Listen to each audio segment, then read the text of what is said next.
انسانهای بیگناه ما امروز در منظر شما عزیزان، شما دانشجویان و تمام افکار عمومی جهان دو مجموعه از اسناد رو اینجا من به شما نشان میدهم. اسنادی که مطلقاً Russia has now come forward and supported Pakistan's entry to the Shanghai Cooperation Organization, the SCO. Pakistan's Prime Minister met with Chinese Premier Wen Jiabao to discuss strengthening bilateral economic, defense, and energy ties between Islamabad and Beijing. Al Jazeera English recently featured this report on the growth and influence of the Communist Chinese military. Thrilling experience for Chinese when they see the People's Liberation Army on display. The show of force, all the hardware, and all the discipline. China's military might is growing, and so is its defense budget.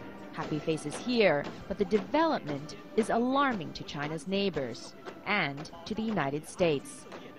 When China was a boy 4 or 5 years ago, you slapped him and he said nothing, right? When China is a teenager, 14 or 15-year-old, you still want to slap him and he stare at you. But now China probably 25, 24. If you continue to sell arms to Taiwan, this really hurt Chinese feeling. So China has come of age, but is all the worrying legitimate? The country's first aircraft carrier went to sea this year, but as it's basically a refurbished Soviet-era ship, it's led some to remark that the carrier is simply a piece of junk. So the unease may be less about China's current military capabilities and more about its future ones. Intention is key, and it's clear that enough of China's neighbors in Asia simply aren't convinced, especially given its recent maneuvers concerning the South China Sea. But it's important to keep in mind one thing. The military is around not just for national security, but also to defend the government from its own people.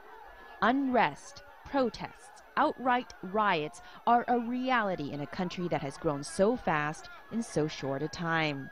That may be one of the military's primary concerns. But in the end, China's feeling is really to ask, why must it justify itself? So it's modernizing its military, buying guns and planes, and training its soldiers. It's the right of any world power.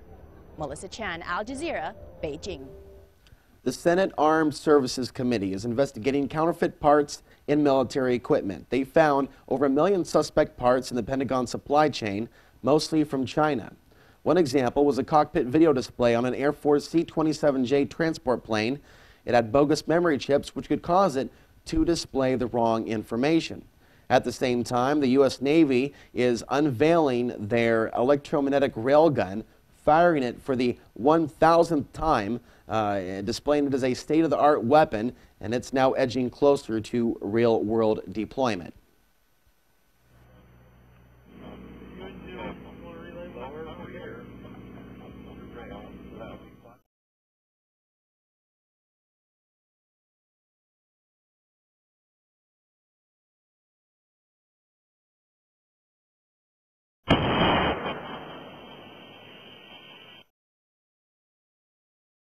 Now, this next video that I'm going to play contains a very special message.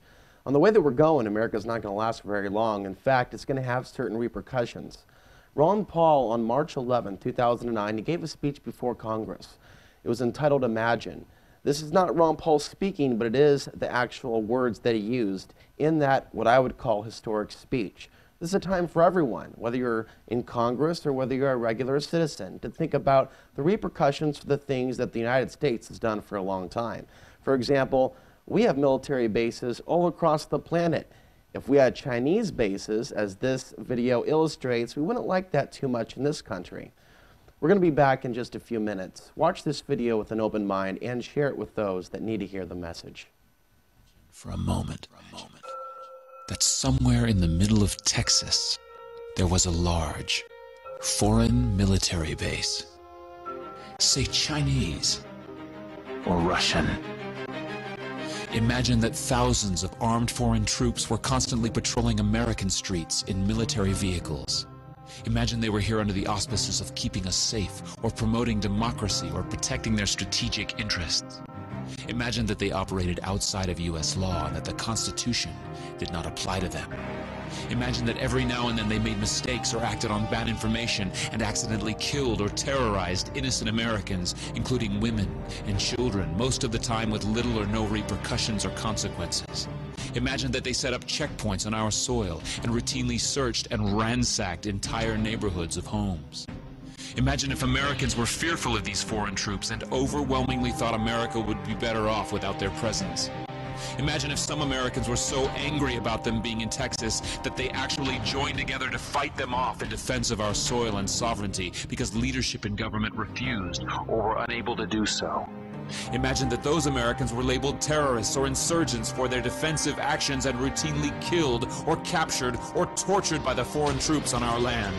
Imagine that the occupiers' attitude was that if they just killed enough Americans, the resistance would stop. But instead, for every American killed, 10 more would take up arms against them, resulting in perpetual bloodshed.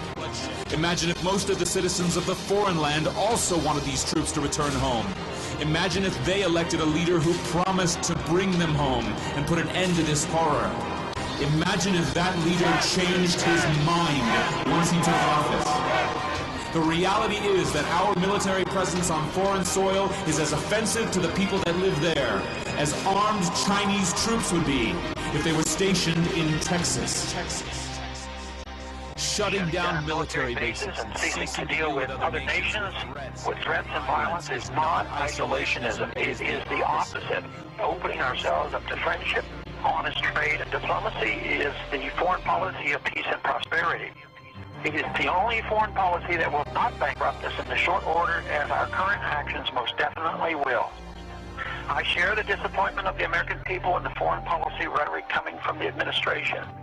The sad thing is, our foreign policy will change eventually, as Rome's did, when all budgetary and monetary tricks to fund it are exhausted.